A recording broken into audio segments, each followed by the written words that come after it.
Well, good morning, everyone. Good morning. Good morning.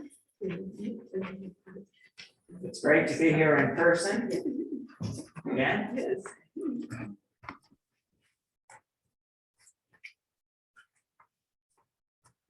So is everything, my voice picking up okay for the folks who are remote?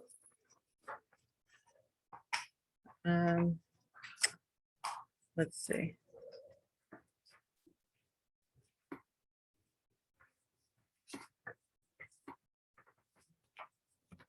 All right, so this is going to be mostly sort of open discussion, question and answer.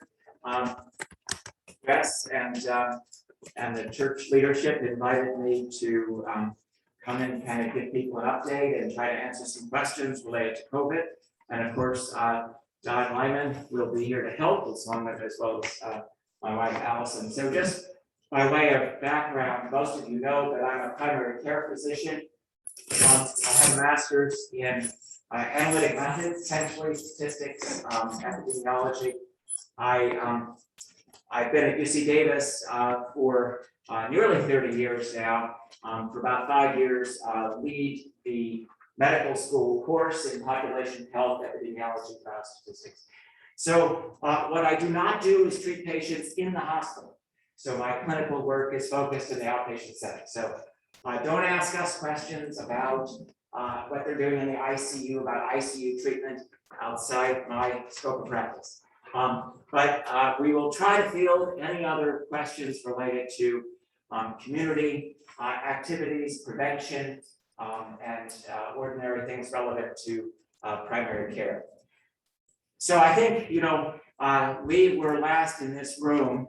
When was it? In May? March. March of last year, so a year and a half ago. And boy, how much has happened in the last year and a half, right? I don't think some of us who were optimistic didn't think that it was going to get as bad as it did, but it did, and here we are. So we, as the New York Times graphics nicely demonstrate, we are now coming down off the fourth wave of this virus, right? So the first wave was predominantly in the Northeast. The second wave was predominantly in the Southeast. The third wave was really national in scope. And the fourth wave has also been national in scope, but it's hit certain states in the upper Midwest and the West, Rocky Mountain West, particularly hard. So each of these waves has had its own epidemiology, as we say, its own pattern of spread. And of course, this most recent wave has been driven by the so-called Delta variant, which turned out to be at least twice as infectious, at least twice as easy to transmit as the previous coronavirus. Probably no more severe among people who got it, but substantially more transmissible between individuals, especially in close proximity. So the most recent wave occurred in the setting of increasing vaccination. We know that the vaccination is effective against the Delta variant, although clearly less effective than it was against the original virus. But the vaccination has proven to be, as it usually is, the single most important thing in terms of public health strategies to control this infection. So what we've learned, I heard a report that there are about 500,000 papers that have been published in the scientific literature since this pandemic began, 500,000. And maybe I've read 1,000 of them. But clearly, we have learned a tremendous amount. Some of the things that we thought might be important early on turned out not to be so important. So for example, very little of the transmission appears to be happening by surfaces or fomites. So there was a lot of effort initially to disinfect surfaces. And so it turns out that's probably not an important component. The overwhelming majority of transmission is airborne transmission through aerosols and droplets. And so we've come to understand that behind vaccination, masking is probably the second most important thing that we can do to reduce transmission, especially when we're in indoor spaces with relatively limited ventilation. So we've learned about the importance of vaccination. We've learned tremendous breakthroughs really in terms of getting these vaccines to market, getting the clinical trials done. Allison has been involved in the emergency department side in terms of some of the clinical trials that have been done. But we've learned a tremendous amount in terms of treatment as well. But yet we still have to be prepared for the ongoing course of the pandemic. So I think Don photocopied some materials. Do you want to explain a little bit about what you brought? Oh, we brought you three basic things. One is today's New York Times, up to date. Are we up to date? The very first thing you got here, the one pager, is New York Times data for today. So that's up to date. Second is a CDC national public health cheat sheet on boosters, questions for boosters. So those are your questions on boosters. Here is the federal Q&A, questions you're likely to ask about this. On the back of that same handout is how you can register your immunization on a state registry and then pull it off as you need it to get into the ballpark or wherever you're going. So if you want an electronic version, which is an official one, will be accepted at the airplane boarding gate. Here's how you do that. The third handout.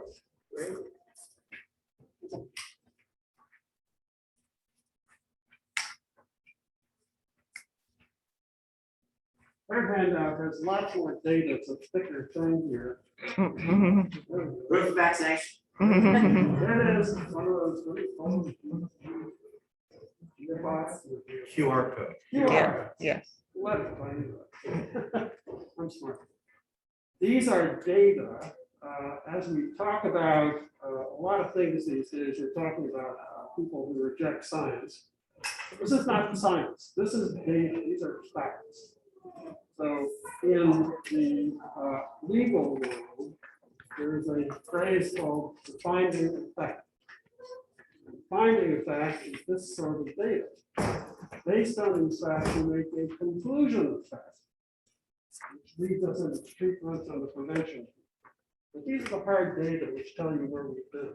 First few pages are national. The next few pages are statewide for California.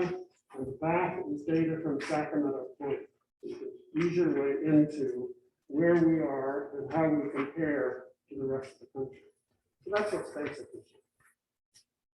And I will say in a nutshell, that California has done pretty well, as most of you know, compared with the rest of the country. So if you compare, we're about 35th in terms of case rates and death rates per capita. So definitely in the lower half, sort of in the same range as the Maryland, DC area, Wisconsin, Minnesota, Colorado, and so forth. And if the epidemic continues to remain relatively quiescent here, our place in that ignominious ranking may drop further. But however, Sacramento County is not really doing as well as we'd like statewide. So the overall, our vaccination rate, national vaccination rate, I think 61% or I'm sorry, 58% nationwide, about 61% in California, complete vaccination, but in Sacramento, we're actually a little bit below that. So we're actually a little bit worse off than some of the coastal counties in particular. So just important to keep that in mind. We're by no means, generally the picture gets worse as you go from the coast inland. So the inland counties like Inyo County, Modoc County are now getting hit the hardest. But yeah, so that's a brief introduction to kind of where we are. But let's just open it up and take any questions that people have. Yeah. I have two questions, but one is about the Moderna and the Pfizer booster. And they're saying that they're interchangeable, and I thought they were different medicines or substances, and can you talk about that a bit? Because I'm a little shy if I got one, get the booster in the other. Yeah, well, those are both what we call mRNA vaccines. So they're actually very similar in terms of how they work. They were developed in different laboratories, but they're very similar. The Moderna vaccine appears to be very slightly more effective based on both antibody response and prevention as measured in post-surveillance studies. Very slightly more effective, but it also probably has a little bit more short-term side effects. So they're essentially interchangeable. So generally people are being advised to stick with what they've had before. If they were happy with it, if they had a satisfactory response, stick with what you had before. If you have availability issues, get what's available. Because it's better to get what's available than to fuss about this brand or that brand. Now, for those of you who got the Janssen, has anyone here got the J&J or Janssen vaccine? Okay, that vaccine does appear to be less effective than the other two, although it's a little bit of a trade-off because the effect may be more persistent over time, but it's nevertheless effective. So there is good evidence from antibody studies that people who got the J&J would benefit from getting a booster with the Pfizer or Moderna. However, it's not clear how that antibody response translates into real-world effectiveness. So at this point, the only thing we can say is get what you've had before. If you were okay with it, get what's available, and then maybe if you got J&J the first time, get Pfizer or Moderna the second. And so how about how long they last? Is there any new research on how long your 2 shots of Moderna or Pfizer last? Yeah, so it's pretty clear from the post the surveillance studies that there is waning immunity after 4 to 6 months from the second dose, particularly of the Pfizer vaccine, but also the Moderna vaccine. So this is why the boosters are here. And who knows, we have to be prepared that we may be getting annual boosters for the rest of our lives. We don't know. It may turn out to be like flu. It may be something that can be packaged with the flu eventually.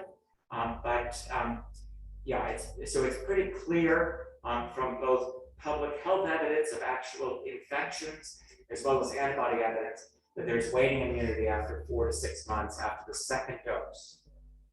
Now, again, the waning immunity is a little more striking with the Pfizer vaccine than with the other 2.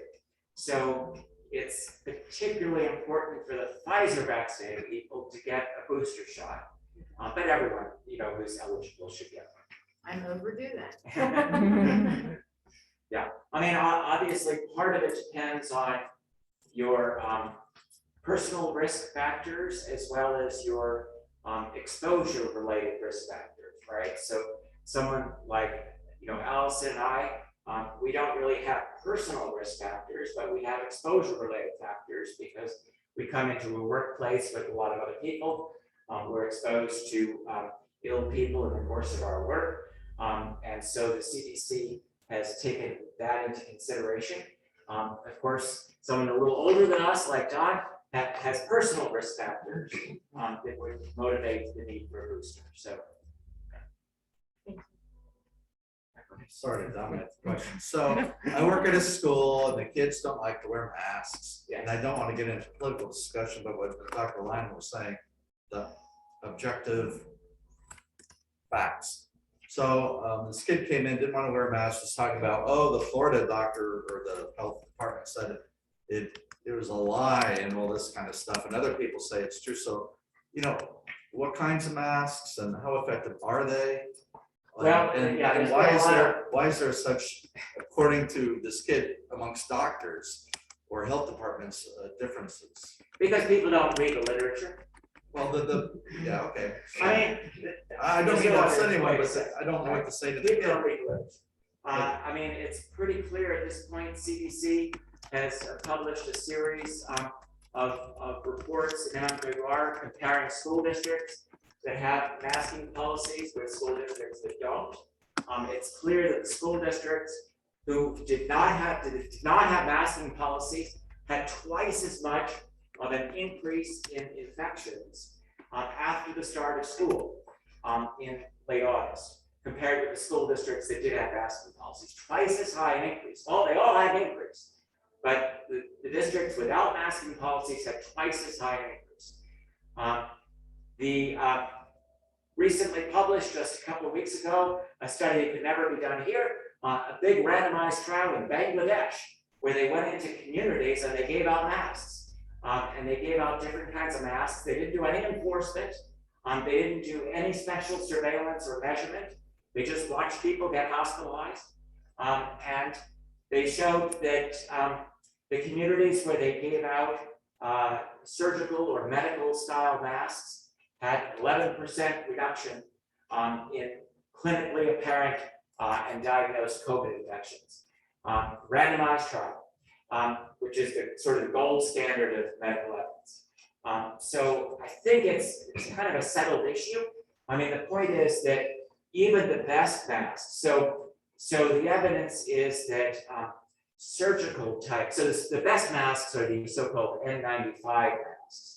So they filter out 95%, hence N95, 95% of particles of viral size. There is such a thing as N99 masks, but they're not widely available outside healthcare settings. Masks of this type, ordinary surgical masks of the type Alice and I are wearing that you would get every time you go into a hospital or a store that gives out masks, are about 75% effective in laboratory studies, filtering out viral sized particles. And probably ordinary cloth masks in the range of 50%. So there's a spectrum of effectiveness, and some of the studies were limited by people not wearing masks, or in the early days, people often using articles of clothing, so-called single layer masks, scarves. If you're going to wear a cloth mask, it needs to be a specially designed 3-layer mask, not a piece of silk or cotton that you put over your nose and mouth. So I think it's a settled issue, but it is difficult to get people. It requires what we call active prevention. So in public health, we distinguish between active and passive prevention. In passive prevention, you benefit from public health measures that are being taken all around you, and you don't have to do something actively every day. For mask wearing, you have to do it every day when you're in a closed space with a group of other people like this. So that makes it more challenging, isn't it? So it's also, we see that there are big differences between indoor patterns and outdoor patterns. So very little transmission in outdoor settings, just much less than in indoor settings.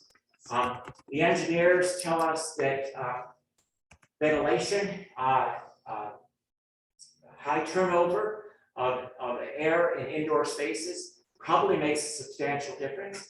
Problem is that it's so difficult, right? And so many of the schools are struggling with this because of inadequate indoor ventilation. I hate to say it, I'm not sure about this room. I suspect that it doesn't have very high air turnover, so I'm keeping my mask on, thank you. They got radiators, that's the heat. Instead of ventilation, they've got the radiators. Yeah. I'm going to relay a question from Wes. When do you think we'll get to sing together as a congregation again with masks? So singing with masks, but a group of people singing. Well, this is, we've had some email dialogue about this, and this is a challenging question because it's all a matter of balancing risks and benefits, isn't it? So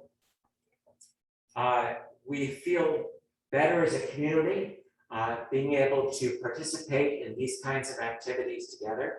On the other hand, nothing that we do is risk-free. So the question is, what's a tolerable level of risk? I mean, most of us drove here this morning, or maybe we bicycled or walked, but we incurred some risk just in coming here this morning. So we want to get that, that marginal risk, that incremental risk, down to a level that seems reasonable, that seems consistent with the risks that we take in our daily life. So that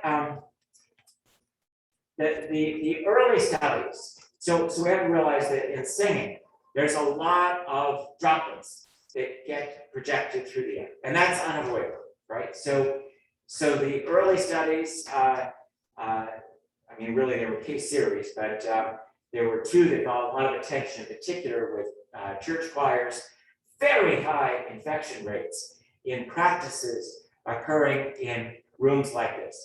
Very high, 70%, 50%, multiple people getting hospitalized. It looked awful. So that led nearly all churches to cancel choir practices. Nowadays, we're in a different situation, right? So we have specially designed masks for singers, and we have vaccination, and we have the ability to, yes. And we have the ability to, you know, in a community like this, we trust each other, and we trust that you're not going to come in to a church choir practice if you're feeling ill, or if you haven't been vaccinated. So I would say that that in a setting where everyone has had at least 2 vaccine doses and where everyone is masked, it's time to start that conversation about whether to come back together in person and sing. The social distancing has turned out to be more difficult and less clearly beneficial. So there's a lot of talk about 6 feet, but the problem is that it's clearly been demonstrated that when you're singing loudly, the droplets go further than 6 feet. And most of the droplets, of course, get stopped by the mask, the great majority of the droplets. So it kind of depends on how you're even situated when you're singing, right? Because if you're singing in 2 rows at each other, it's a lot different from being in 1 row facing a congregation that's 20 feet away. So it just requires some thought about issues of air exchange as well as the direction in which people are singing. We make a comment on masks and then another comment. Stand in front of the camera. Historically, remember that a mask is a 2-way street. If I am infected with the virus, the mask does something different than for you who is not infected. And in fact, the mask for someone who is infected is very effective at cutting down the big particles that come shooting up when you're in the choir someplace else. So for tuberculosis and a lot of other respiratory transmitted infectious agents, the mask on the person who is infected is the most important part of that exchange. The masks we have are not really as effective at filtering out stuff that is in the air. Not as effective as what it does in cutting down the amount that it's spewed out by a person who is infected. So it's a 2-way street. So when your student comes in and says, well, I don't have to wear a mask because that's what they said in Florida. The answer is, well, what about that kid sitting next to you? It's not effective. Don't you want him to wear a mask? It's a 2-way street, which to wear. The other thing that I think we should think about here is the question of authority and who is the enemy? Who are we fighting? And you've heard a lot today so far, what you've had in the papers and the practice talk about, as stuff that sort of sounds confusing. It sounds like the rules change from time to time because who's in charge. And in the political world, this is translated into a part of the political spectrum that says you can't trust the party. Well, who do you trust in this thing? And here you've got stuff from the Centers for Disease Control, which is part of our gold standard. Why are they telling us not to trust those people? It's like they are the enemy. Well, the enemy is not the authorities, the enemy is the virus. And it's a cunning virus that keeps shifting and changing and very funny opportunistic ways. But the enemy is the virus. It's not the experts who show up in confusion. We're going back to these data on a daily basis. Daily basis, you have in your hand the printout from today's New York Times. We're up to date. We know what's going on. And we're pretty smart about how these things work. And yes, the rules change. That's fine. But the enemy is not us. It's not CDC. The enemy is the virus. Very important concept. Yeah, thank you. And the other thing that came up is, thank you, Don, it's a good point about the masking, because the real issue is the people who are pre-symptomatic or minimally symptomatic with the COVID infection, right? So there's a few day period before people develop symptoms when they are actively transmitting the virus. And they have very high levels of viral particles in the nasopharynx, in the back of the nose. And so, and yet they're asymptomatic, or they might just feel a little like they have a headache or just a little off, but they don't even realize they're sick yet. And so that's the issue, is that during that period, if those people are wearing masks, then they dramatically reduce the transmission to other people. So that's, you know, again, in a church environment, in a community where everybody knows each other and we're part of the same worshiping community, I think, you know, the most important things are vaccination and trust that if you have any symptoms, you're not going to come to church, you're not going to come to choir, you're not going to try to stiff it out and show that you can still participate. You're going to be safe and you're going to stay home and you're going to keep everybody else safe that way. So with that and masking, those are the most important things, more important than distancing per se. I had a, Let me tell a story stories are always helpful that have reinforced it. When I was the disease control officer for New York State, we had a measles epidemic in a suburban county in New York. I won't tell you where. And we were trying to get this thing under control. It was just very, very difficult.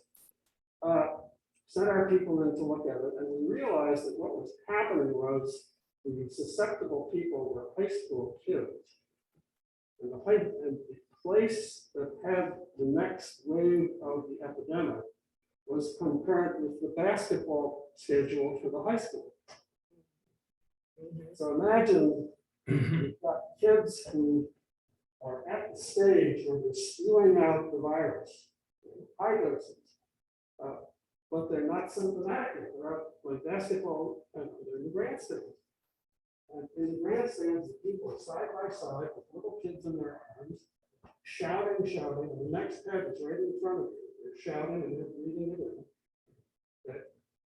And the people who are infectious now transmit it to the visiting team and their parents and their little kids. The incubation period is such that the next basketball game, the transmission takes place to the next school, and it goes on. So we looked at this. I took it to the health officer for the county. I took it to the principal of the Board of Education. They said, yes, we'll fix this. We're going to exclude everyone from school who is not documented as fully immunized. All right. Thank you very much. As the wheels on my airplane picked up and I left and went back to the state capitol, they said, well, he's gone, we can forget about that. 2 days later, I was back with a commissioner's order shutting down the school system. If you guys don't do this, you're history. Okay? And oh, by the way, as you leave your office, look out the window. The entire press corps from New York City, meaning national, is waiting for you to explain why you're not doing this. What's wrong? Oh. Instant compliance. There's how this plays out. What you can do as an official and lock heads with the other officials. Who do you trust? So in Arizona, where they looked at all the schools that had to be closed because of COVID outbreaks, the schools that did not have strict masking policies, twice as likely to be closed. So again, all those kids back to home learning, lots of upset parents, and clearly related to mask policy. Just a point of order, I have to leave in about 8 minutes, so I'm gonna, yeah, for choir.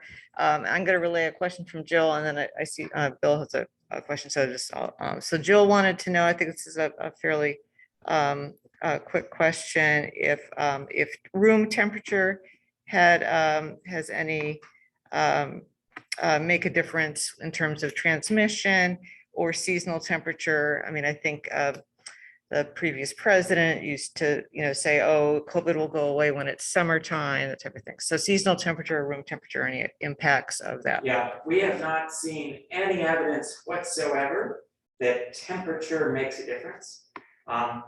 What makes a difference is how much time you spend indoors in proximity to other people. So this is the speculated reason why Florida had such an outbreak, for example, during the summer, because nobody wants to be outside in Florida heat in the summertime, so everybody goes inside. On the other hand, in colder climates, the outbreaks tend to occur in the winter when people are more inside. So as far as we know, it has nothing to do with temperature. That's kind of in line with my question. It's curious to me that the hotspots are all west of Kansas on this map. And this is up to date, I understand. Yeah, so there are two things that are clearly correlated with hotspots. One is vaccination rates. So there's a very strong correlation with vaccination rates tending to be lower in the areas that have emerged as hotspots in the last few months. Dare I say it's also correlated with political affiliations and votes in the 2020 election. So clearly vaccination. And the second thing is when the Delta variant gets established in a community, it spreads quickly. It has that R0 factor of 5 that we talked about, that the average person will infect 5 other people if nobody's vaccinated. And so the pattern of when the virus gets into the community, and then if people aren't vaccinated, aren't masking, it leads to a local explosion. I would think if we saw a map that had population density on it, it would be heavily on the east, east of the center. Yeah, so it's clear that the highest rates in the last few months have been occurring in areas with the lowest population density in rural areas, so that's clear. And again, it's correlated with lower vaccination rates in rural areas, as well as a general belief that people don't need to mask or don't need to worry about social distancing because, we're in a rural area, there's wide open spaces, but of course, transmission isn't happening in those wide open spaces, it's happening in indoors. So unless you live outdoors and you come indoors, it doesn't matter whether you're in a rural area or an urban area. But yeah, it's very striking, the rural predominance in recent months. May I say one other thing? I find it's hard to believe that the vaccination rate for 65 and over in the nation is at 97%. Now, so keep in mind two halves of that, right? So 97% is at least one dose, 85% is fully vaccinated, just to the right, I think. Yeah, so 85% fully vaccinated. So, but that's true. I think that's generally accepted, that there's been a high And that's uptake pretty good. in older folks, absolutely. And that's why the recent, so as you remember these waves of the epidemic, right? The first wave hit nursing homes very, very hard, and older communities, the splitting communities, very hard. The most recent wave has been hitting school districts and younger adults who are, active in the workforce hard. So that reflects that.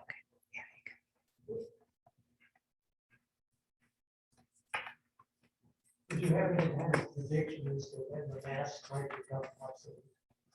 When the mask might become obsolete. Well, that relates to this elusive concept of herd immunity. So the idea is that once you reach a certain level where the majority of people in the community, the great majority of people are vaccinated, they have innate immunity, then you may be able to get rid of some of these measures to prevent transmission. Herd immunity has been elusive, right? So there was a subset, a noisy subset of my community, of the epidemiology community, that said that we would get to herd immunity well before now. Like 70%, when 70% of people had been vaccinated or had had a native infection. But then two things happened along the way.